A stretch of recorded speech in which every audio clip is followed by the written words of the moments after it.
Story title: Paralyzed woman left alone at cafe on first date, then a stranger CEO with a little girl walked up. She sat there, her trembling fingers brushing the edge of her coffee cup. The world around her buzzed with laughter, clinking spoons, and first date giggles, everything she wished she could feel again. But inside her chest was a quiet ache. Her name was Maya. She hadn't been on a date in 4 years, not since the accident that left her paralyzed from the waist down. And today, she had finally dared to believe that someone might see her heart again, not her wheelchair. But as the minutes stretched, her hope began to break. She had dressed so carefully, a soft blue dress, her hair tied with a white ribbon, her favorite earrings. She had imagined he'd smile and say, "You're even more beautiful in person." Yet her phone stayed silent. The message, "On my way," she'd received an hour ago now felt like a cruel joke. Around her, couples laughed and leaned close. She could feel every second sharpen into humiliation. Maya's heart sank when she overheard a waiter whisper, "Poor girl, I think she's been stood up." The words stung more than she expected. She blinked back tears, forcing a smile she didn't feel. She wanted to leave, but moving her chair alone wasn't easy. Her hands trembled too much to steady herself. That's when the door chimed again. A man in a black suit entered, tall and calm, holding the hand of a little girl no older than 6. The child's laughter floated across the cafe, a sound so innocent it made everyone turn and smile. Maya tried not to stare, but the little girl's eyes met hers, bright, full of curiosity. "Daddy, why is that lady sad?" the little girl whispered, tugging her father's hand.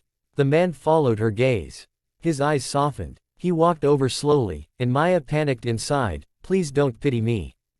Please don't ask what's wrong." But instead, the man smiled gently and said, "Hi, I hope I'm not intruding. My daughter insisted we say hello. She said you looked like someone who could use some company." Maya blinked, caught between surprise and embarrassment. "Oh, no, I'm fine. Just waiting for someone." The little girl tilted her head. "Someone who didn't come." The word struck like a dart. Maya's lips parted, but she couldn't answer. The man quickly said, "Emma," in a soft warning tone, but Maya chuckled weakly. "It's okay. Kids tell the truth better than adults." Emma smiled shyly and then asked, "Can we sit with you? Daddy says good people shouldn't eat alone."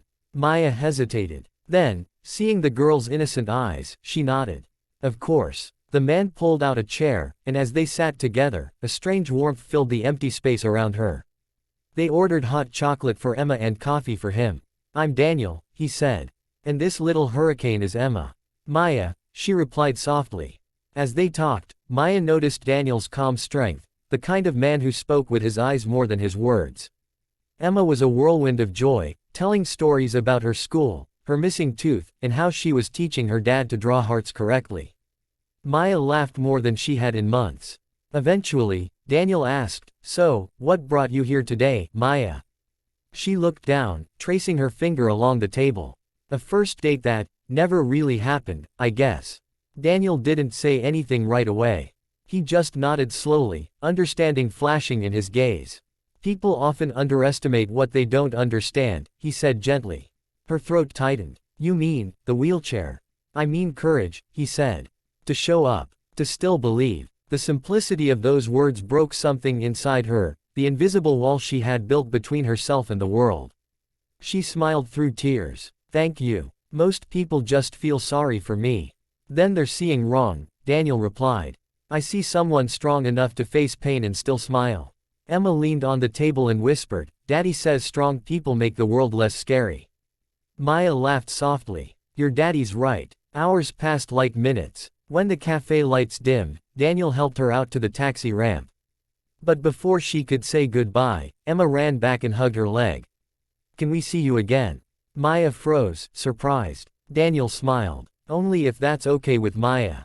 Something inside her, something long buried, said yes before her mind could stop it. "I'd like that," she said quietly. Over the next few weeks, they met often. Coffee after Emma's ballet class, walks through the park where Maya taught Emma how to paint flowers from her wheelchair, and dinners where Daniel finally began to share his own story. He had lost his wife 2 years ago to cancer. He was a CEO of a large tech company, but fame and fortune had never filled the silence of his home.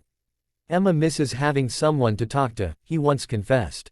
But I think she found someone special. Maya blushed. She's a light. You both are. Daniel smiled, eyes glimmering. Funny, I was about to say the same about you. One evening, after Emma's school concert, Daniel asked Maya to stay behind. The cafe they first met in was quiet again. He placed 2 cups on the table, coffee for her, cocoa for him. Maya, he began softly, the day we met, I was supposed to sign one of the biggest business deals of my life. But I skipped it. Because my daughter saw something I didn't, someone who needed saving. But the truth is, that day, you saved us. Maya's heart raced. Saved you. Daniel took a deep breath. You reminded me what kindness looks like, what love can still mean. He knelt slightly beside her chair, looking into her eyes. I don't want you to think I see your wheelchair. I see you. The woman who taught my daughter empathy, who reminded me to hope again. Tears slipped down her cheeks. Daniel, I don't know what to say. Say yes, Emma's little voice piped up from behind, grinning. Daddy wants to ask you to be his best friend forever. Maya laughed through her tears. Yes, yes, I'd love that. As the camera would fade out, if this were a movie, the final image would be of the 3 of them walking down a park path. Maya's wheelchair rolling beside Daniel's steady stride, Emma skipping between them, holding both their hands, a picture of a family that wasn't built by perfection, but by second chances. The message was simple yet powerful. Sometimes, life breaks us to lead us toward the people who will help us heal.